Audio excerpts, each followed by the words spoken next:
जिला पंचायत अध्यक्ष चुनाव के नतीजों पर बोले सीएम योगी आदित्यनाथ। कहा, जहां किसान आंदोलन मजबूत वहां भी बीजेपी की जीत। विधानसभा चुनाव में आएंगे ऐसे ही नतीजे।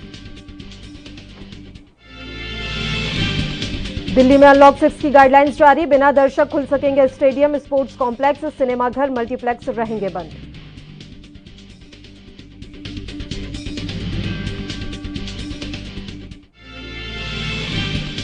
उत्तर प्रदेश के पूर्व सीएम कल्याण सिंह की बिगड़ी तबियत। लखनऊ के राम मनोहर लोहिया संस्थान में भर्ती। सीएम योगी आदित्यनाथ ने हॉस्पिटल जाकर जाना हाल।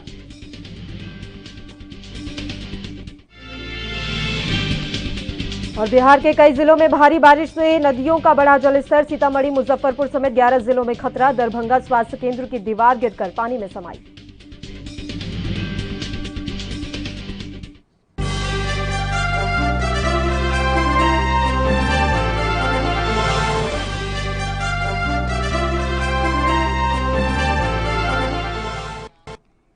नमस्कार, एनबी न्यूज देख रहे हैं आप। मैं हूं आपके साथ पल्लवी राजपूत और मैं हूं आपके साथ लोकेश लकी जगबानी। खबरों की शुरुआत करते हैं विस्तार के साथ। राफेल डील को लेकर फ्रांस में जांच के आदेश के बाद देश की राजनीति गर्मा चुकी है। कांग्रेस ने केंद्र की मोदी सरकार पर एक बार फिर से जमकर निशाना साधा। राहुल गांधी ने इस मामले की जेपीसी जांच की मांग कर दी है। उन्होंने तंज कसते हुए चोर की दाढ़ी जैसे शब्दों का प्रयोग किया। राफेल डील पर रविवार को कांग्रेस ने एक प्रेस कॉन्फ्रेंस की। इसमें कांग्रेस प्रवक्ता पवन खेड़ा ने कहा कि आजादी के बाद जितनी भी सरकारें आई हैं, सबने राष्ट्रीय सुरक्षा को गंभीरता से लिया है, लेकिन मोदी सरकार ऐसी है जो राष्ट्रीय सुरक्षा का स्वांग तो पूरा रचती है, लेकिन जब इन्हें अपने पूंजीपति साथियों की जेब भरने की प्राथमिकता आती है, तब राष्ट्रीय सुरक्षा सर्वोपरि सिर्फ एक नारा बनकर रह जाता है। कांग्रेस ने कहा कि नए खुलासे के साथ पूरे दुनिया में राफेल की चर्चा हो रही है। फ्रांस में राफेल डील में मनी लॉन्ड्रिंग, भ्रष्टाचार के मामलों पर जांच शुरू हो गई है। इस बात को 24 घंटे हो गए हैं, लेकिन पूरा देश दिल्ली की ओर देख रहा है, इंतजार कर रहा है और देख रहा है कि सरकार की चुप्पी क्यों है। जेपीसी जांच के लिए मोदी सरकार तैयार क्यों नहीं है। कांग्रेस नेता ने कहा कि हिम्मत है तो प्रधानमंत्री प्रेस कॉन्फ्रेंस करें और इन सवालों का जवाब दें, फिर 2024 की बात करें। राफेल पे लगातार न केवल इस मंच पर से, न केवल इस देश में, पूरे विश्व में राफेल पे चर्चा चलती आ रही है, नित नए खुलासों के साथ। आज अब 24 घंटे से ऊपर हो गए। फ्रांस ने राफेल में भ्रष्टाचार, influence peddling, money laundering, favouritism, इन तमाम पहलुओं पर जांच। बीजेपी नेता माधव भंडारी ने किसानों को लेकर कहा कि आंदोलन में हिंसा करना ठीक नहीं है। बीजेपी नेता माधव भंडारी ने कहा, आंदोलन शांतिपूर्वक होता है और साथ ही उन्होंने अरविंद केजरीवाल पर भी हमला बोला। पर जमा हुए लोग हैं, इकट्ठा हुए लोग हैं, ये लोग शायद पवार साहब को जानते नहीं, पहचानते नहीं हैं और ठाकरे को भी नहीं पहचानते हैं। ये दोनों नेता कभी भी अपने जुबान को कायम रखने के लिए प्रसिद्ध नहीं है। उनकी ख्याति यही रही है कि ये जो बोलते हैं वो करते नहीं है और जो बोलते हैं उस पर टिकते नहीं है। जो भी कोई मुद्दा होगा उसके लिए आंदोलन करते वक्त इस तरह के हिंसक आंदोलन करने की जरूरत अरविंद केजरीवाल के साथियों को हमेशा क्यों पड़ती है, ये सवाल मेरे जैसे व्यक्ति के मन में आता है। आंदोलन शांति से किया जा सकता है, करना चाहिए, और भारत की आंदोलन की सारी परंपरा जो है वो अभी तक की परंपरा शांततापूर्ण आंदोलन की रही है। अरविंद केजरीवाल जिसकी उंगली पकड़कर प्रसिद्धि में आए और जिनके नाम का गलत इस्तेमाल करते हुए उसने राजनीतिक हैसियत हासिल की, वो अन्ना हजारे भी इस तरह के आंदोलन को कभी समर्थन नहीं देते। अन्ना हजारे ने भी जो आंदोलन किए वो केंद्रीय मंत्री मुख्तार अब्बास नकवी ने जिला पंचायत चुनाव को लेकर कहा कि जनता ने हमें जिताया है। इसके साथ ही उन्होंने अखिलेश यादव पर तंज कसते हुए कहा कि खिसियानी बिल्ली खंबा ही नोचती है। और उन्होंने क्या कुछ कहा, सुनाते हैं आपको। सर्वस्पर्शी सशक्तिकरण, ये जो है वो गांव-गांव तक, घर-घर तक दिखाई पड़ा।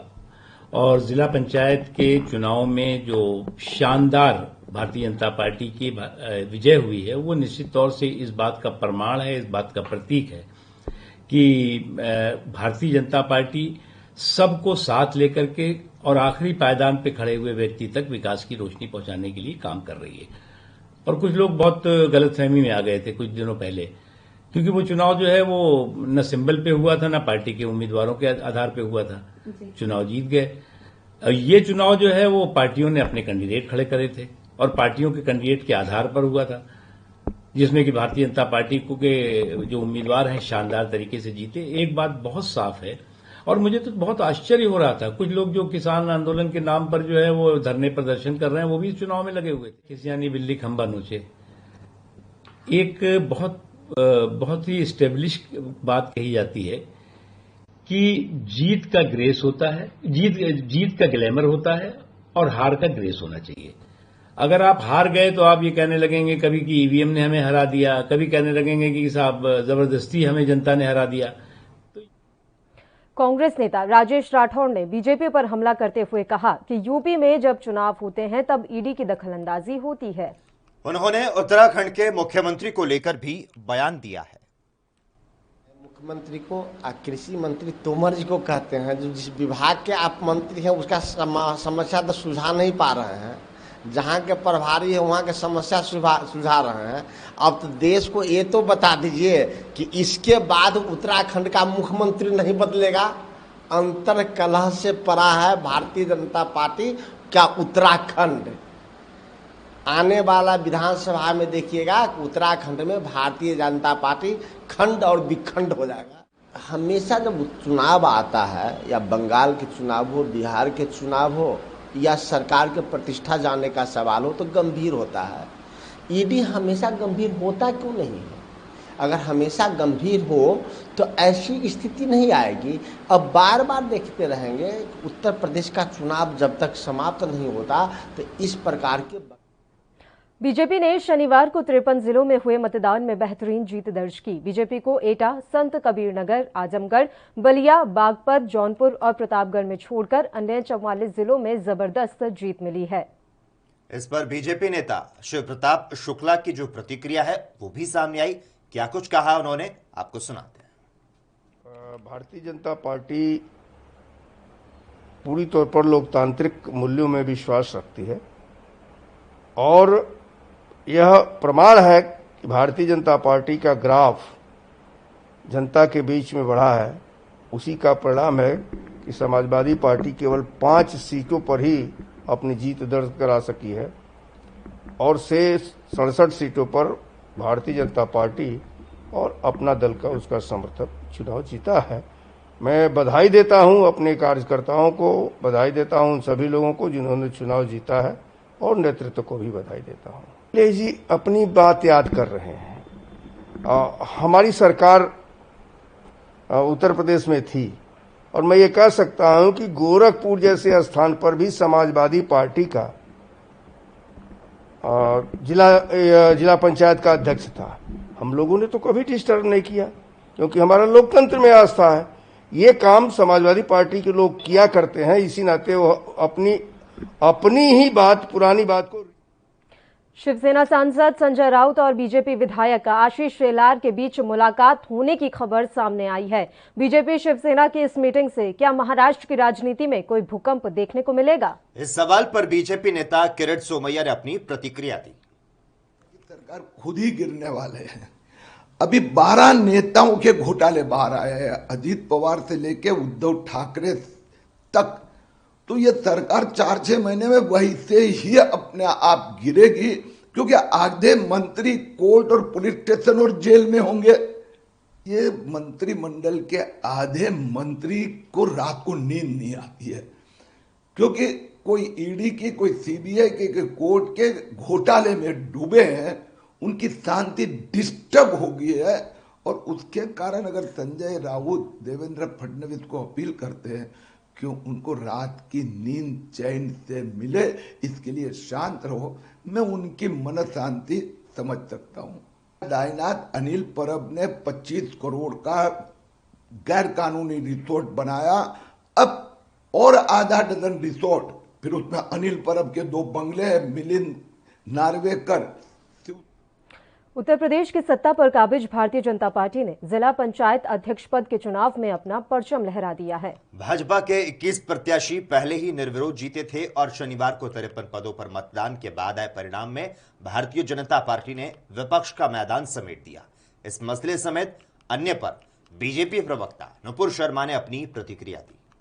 लोग इस पर सवाल उठा रहे, जरा बता दें, ममता बनर्जी जी, ममता दीदी ने चुनाव लड़ लिया क्या? वो तो सांसद छोड़िए, वो किसी भी पद पे नहीं है। वो तो एकमात्र जो चुनाव था वो भी हार गई थी वो नंदीग्राम से। और दूसरा ध्यान कीजिएगा, महाराष्ट्र में सरकार बनी थी तो मुख्यमंत्री साहब उद्धव ठाकरे जी को चुनाव लड़ना था मई 2020 तक। कब जाके फिर उन्होंने अप्रैल 2020 के अंदर विधान परिषद का सदस्य बने, उसके चलते वो मुख्यमंत्री पद पे बैठे हुए हैं। तो मैं तो पूछना चाहूंगी कि अगर संविधान को फॉलो करना, representation of people's act section 151 follow करना गलत बात तो नहीं है, तो मेरे हिसाब से तो बिल्कुल सही निर्णय है। अब हाँ, अब एक इलेक्टेड एमएलए को बनाया है और अब हमने बिल्कुल ये मान के चले हैं कि भारत का संविधान सर्वोपरि है। देखिए, मैं इतना कहना चाहूंगी कि जो लोग ये कह रहे थे कि अभी जाओ जी हम नहीं लगाएंगे टीका, जब हमारी समाजवादी की सरकार आएगी तब हम टीका लगाएंगे, लेकिन चुनाव के 1 साल पहले ही टीका लगा लेते हैं जाके, तो इसका मतलब वो मान चुके हैं कि हारेंगे अगले साल। तो उनको दिख गया था कि टीवी पे बयानबाजी करना और असलियत में जमीन के ऊपर सच्चाई क्या है। कितनी आई है उनकी? 6 पद पे जीते हैं समाजवादी पार्टी, बाकी 4 मेरे ख्याल से इंडिपेंडेंट है और बाकी आपके सामने जो 65 है वो भाजपा जीती है।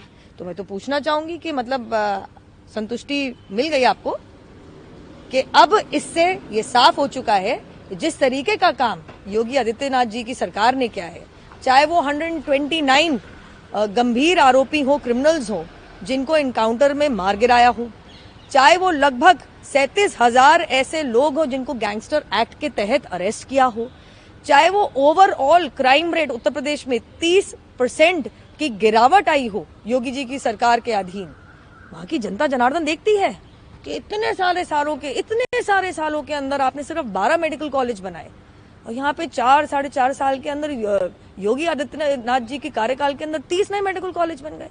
जनता जानती है। जो लोग उंगली उठा रहे हैं, जरा पहले इस चीज का जवाब दे दें। देश की एक तिहाई कोविड संक्रमण से हुई हुई मृत्यु एकमात्र महाराष्ट्र प्रदेश से क्यों? देश में संक्रमण के दर में कमी एकमात्र महाराष्ट्र प्रदेश में कम क्यों नहीं हुई? तीसरी वेव आई नहीं है, आंकलन लगाया जा रहा है। महाराष्ट्र में एक जिला है अहमदनगर, उसके अंदर जून के पहले सप्ताह के अंदर एक जिले अहमदनगर के अंदर 8,000 बच्चे कोरोना वायरस से संक्रमित थे। क्यों? जनता बेवकूफ नहीं है, जनता जानती है कहां सबसे ज्यादा टीकाकरण हो रहा है, कहां किस तरीके से घर घर जाके टेस्ट हुए हैं, किस तरीके से कोविड मैनेजमेंट के तहत कंटेनमेंट जोन्स को माइक्रो मैनेज किया गया है, किस तरीके से घरों में जाके कहा गया है कि प्रोटोकॉल फॉलो कीजिए। ये महामारी वैश्विक है भाई, ये हमारे भारतवर्ष के लिए नहीं है। और उसमें सबसे ज्यादा मोस्ट पॉपुलर स्टेट अगर उत्तर प्रदेश इस चीज को मैनेज कर देता है और लोगों की मदद में खड़े होता है। पिछले साल ध्यान दीजिएगा, जब माइग्रेंट लेबर जा रहा था तो उनके घरों तक जब बच्चे फंसे हुए थे, स्टूडेंट्स फंसे हुए थे, उनके दर तक बसें पहुंचाने वाले, मदद पहुंचाने वाले, राशन पहुंचाने वाले योगी आदित्यनाथ जी और आदरणीय प्रधानमंत्री मोदी जी थे। देखिए, ये मामला बहुत संगीन है और इसमें बकायदा ये क्या अंतर्राष्ट्रीय लिंक है कि किस तरीके से 1000 से अधिक लोग कन्वर्ट कर चुके हैं, जिनका जबरन कन्वर्जन हुआ है, किस तरीके से उसमें 31 ऐसी बच्चियों का नाम भी आ रहा है जिनकी जबरदस्ती शादी करा के उनका कन्वर्जन, रिलीजियस कन्वर्जन किया गया है। इस चीज के ऊपर एक बहुत लंबी मेरे हिसाब से, जब अभी तो शुरुआत हुई है छापेमारी और जांच पड़ताल की, पता नहीं कितनी लंबी लिस्ट निकलेगी, क्योंकि इसमें लिंक जाकिर नायक का भी आया है। और यहाँ पे किस तरीके से लोगों को पैसा देके, अच्छी जिंदगी देके या कुछ ना कुछ अनर्गल चनर्गल चीज को प्रॉमिस करके, वादा करके, धोखाधड़ी से या उनको भला फुसला के उनका फोर्स रिलीजियस कन्वर्जन किया हो, इसके अंदर बहुत अहम है कि छापेमारी में ये भी पता चले पैसे कितने निकले हैं, किसका लिंक है। वो जो पर्सोना नॉन ग्राटा है, जो बाहर भगोड़े की तरह बैठे हैं मलेशिया में और कोई और इस्लामिक देश उनको अपनाने को तैयार नहीं है। खबर दोपहर में खबरों का सिलसिला लगातार जारी रहेगा। हम रुकते हैं एक छोटे से ब्रेक के लिए।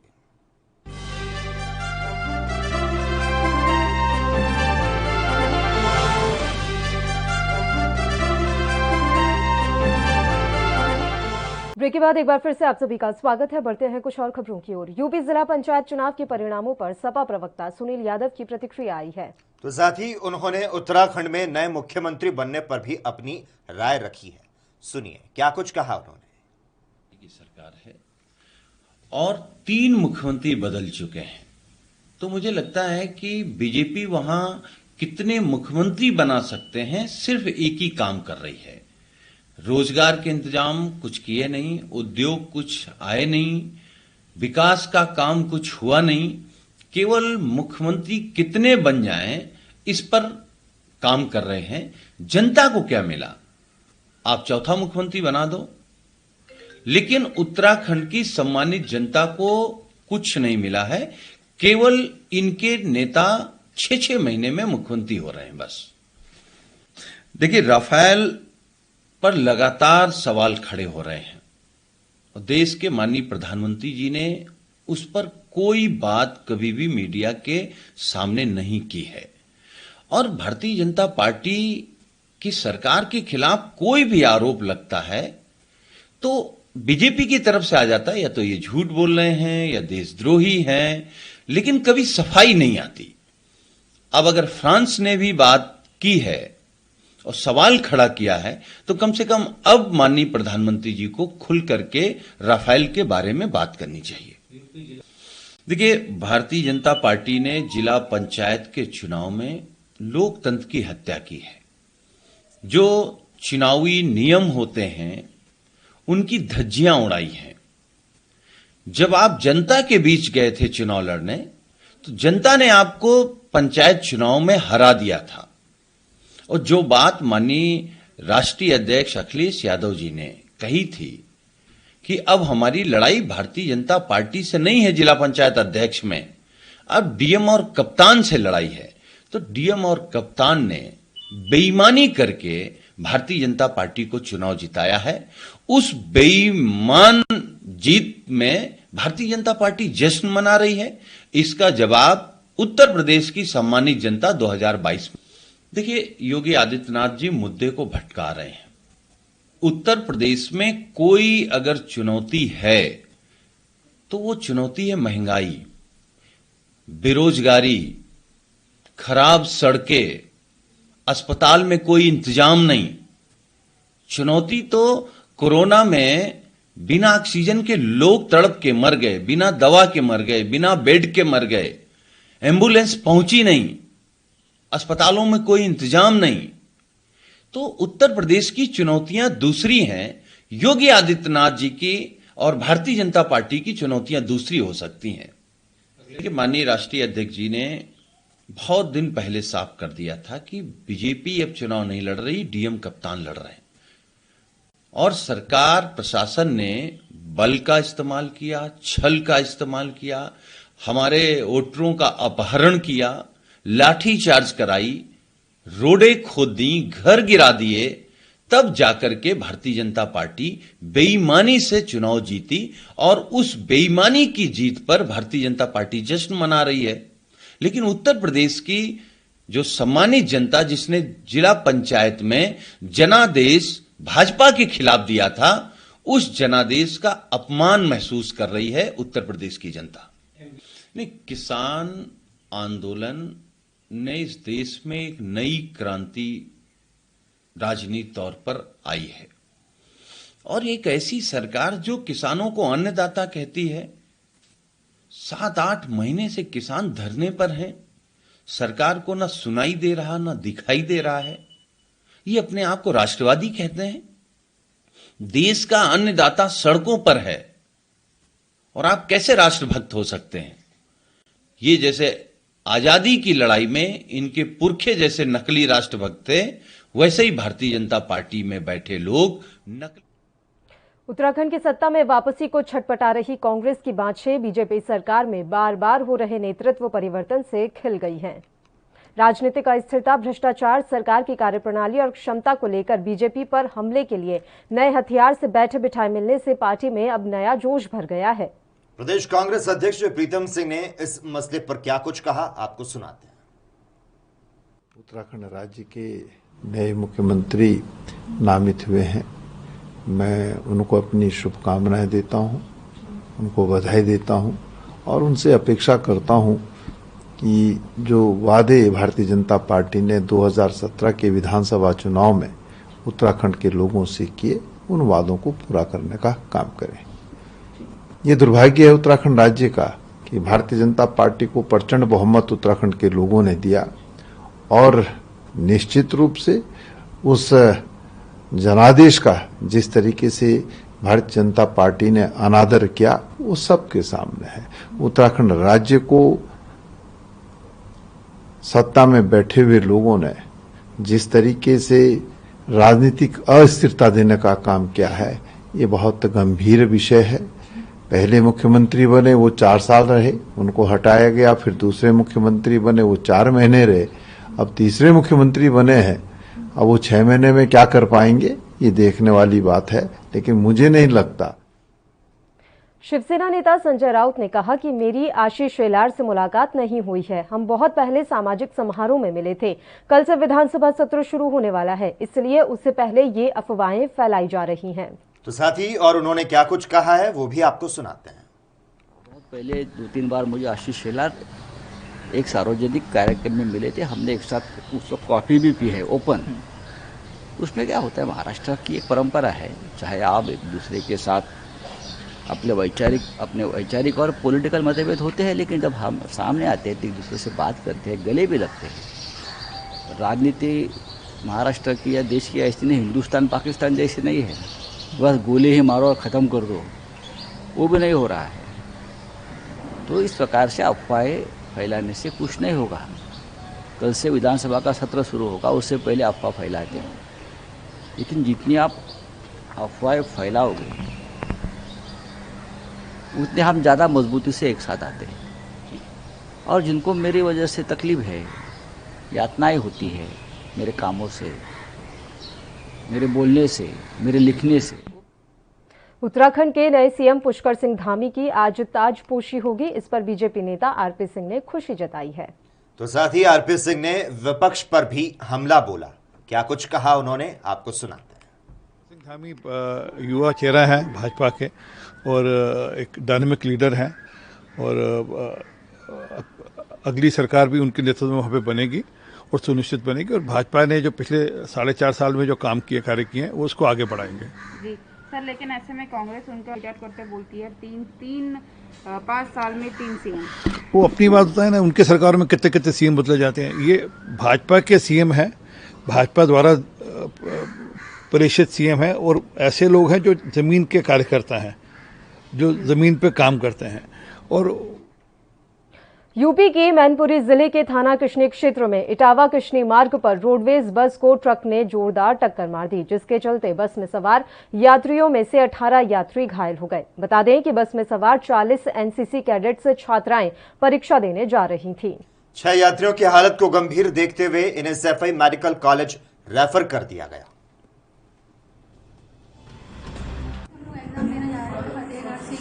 कहाँ से? ठीक, फिर बस में कितने लोग थे? लगभग 30-40 लोग थे। घायल कितने हुए? देखिए, आज अबाउट 6:45 पे एनसीसी कैडेट थे, फीमेल बच्चियाँ थी, एनसीसी की स्टूडेंट थी। वो 21 स्टूडेंट्स आई थी और साथ में 2 और सवारियाँ भी थी, जिसमें से 11 स्टूडेंट्स को हमने सैफई रेफर कर दिया है। क्योंकि उन्हें वैसे सभी को माइनर इंजरी थी, किसी को मेजर इंजरी नहीं थी, फिर भी ऑन डाउट बेसिस कोई इंटरनल इंजरी डाउट लग रही थी, तो उसमें से 11 को हमने सैफई रेफर कर दिया और 2 सवारियाँ भी थी, उन्होंने कॉमन सिविलियंस थे, उन्हें भी हमने सैफई रेफर कर दिया। तो टोटल 20। उधर पाकिस्तान की सीमा से सटे गुरदासपुर जिले के बटाला में प्रेम प्रसंग को लेकर लड़की के घर वालों ने लड़के के परिवार वालों पर हमला बोल दिया। मामला इतना ज्यादा बढ़ गया कि फायरिंग शुरू हो गई। फायरिंग में लड़के पक्ष के 4 लोगों की मौके पर ही मौत हो गई है, जबकि 2 युवक अभी घायल हैं। घायलों को पहले बटाला सिविल अस्पताल और फिर अमृतसर रेफर कर दिया गया। वहीं शवों को पोस्टमार्टम के लिए मोर्चरी में रखवा दिया गया है। मौके पर पुलिस पहुंच गई है। दरअसल रविवार सुबह गांव बल्लरवाल का प्रेमी जोड़ा घर से फरार हो गया था। हालांकि बाद में वे दोनों वापस भी आ गए। इससे गुस्साए लड़की के परिवार वालों ने खेत में काम कर रहे लड़के के परिवार वालों पर हमला बोल दिया और भगा कर पिस्तौल से गोलियां मारकर एक ही परिवार के 4 सदस्यों को मौत के घाट उतार दिया। ਸਿੰਘ ਸੋਨੀ ਬੱਲਰਵਾਲ ਦਾ ਰਹਿਣੇ ਵਾਲਾ ਇਹਨੇ ਸਵੇਰੇ ਗੋਲੀਆਂ ਚਲਾ ਕੇ ਇੱਕੋ ਪਰਿਵਾਰ ਦੇ 6 ਬੰਦਿਆਂ ਨੂੰ ਜ਼ਖਮੀ ਕਰ ਦਿੱਤਾ ਸੀ, ਜਿਨ੍ਹਾਂ ਦੀ 2 ਦੀ ਮੌਕੇ ਤੇ ਮੌਤ ਹੋ ਗਈ ਸੀ। ਆਪਣੇ 2 ਦੀ ਜਾ ਕੇ ਹਸਪਤਾਲ ਡੈਥ ਹੋ ਗਈ ਹੈ। ਜਿਹੜੀ ਮੌਕੇ ਤੇ ਮੌਤ ਹੋਈ ਆ ਉਹ ਹੈਗੀ ਹੈ ਜੀ ਮੰਗਲ ਸਿੰਘ ਤੇ ਸੁਖਵਿੰਦਰ ਸਿੰਘ ਤੇ ਜਸਵੀਰ ਸਿੰਘ ਤੇ ਜਿਹੜੀ ਬੱਬਨਦੀਪ ਉਹਦੀ ਜਾ ਕੇ ਉੱਥੇ ਮੌਤ ਹੋ ਗਈ ਆ ਬਟਾਲੇ। ਇਸ ਦੇ ਸੰਬੰਧ ਵਿੱਚ ਅਸੀਂ ਇਨਵੈਸਟੀਗੇਟ ਕਰ ਰਹੇ ਹਾਂ ਤੇ ਸਾਡੀਆਂ ਪੁਲਿਸ ਪਾਰਟੀਆਂ dog squad, fingerprint, CIA, SSP ਸਾਹਿਬਾਨ ਸਾਰੇ ਪਹੁੰਚ ਰਹੇ ਆ ਤੇ ਇਹਦੇ ਸੰਬੰਧ ਵਿੱਚ ਸਾਡੀ ਇਨਵੈਸਟੀਗੇਸ਼ਨ ਜਾਰੀ ਹੈ। ਪਤਾ ਚੱਲਿਆ ਇਹਨੇ ਕਿਉਂ ਇੱਕੋ ਪਰਿਵਾਰ ਦੇ ਇਹਦੇ ਸੰਬੰਧ ਵਿੱਚ ਹਾਲੇ ਤੱਕ ਕੋਈ ਬਿਆਨ ਨਹੀਂ ਹੋਇਆ। ਅਸੀਂ ਲੱਗੇ ਹਾਂ ਇਸ ਤਹਿਕੀਕਾਤ 'ਚ, ਜੋ ਵੀ ਇਨਵੈਸਟੀਗੇਸ਼ਨ ਵਿੱਚ ਤੱਥ ਸਾਹਮਣੇ ਆਉਣਗੇ ਉਸ ਅਨੁਸਾਰ ਅਸੀਂ ਬਣਦੀ कार्रवाई करेंगे। और इसी के साथ ही खबर दोपहर में बस इतना ही। देश और दुनिया की तमाम अहम खबरों के लिए लगातार आप देखते रहिए ANB न्यूज।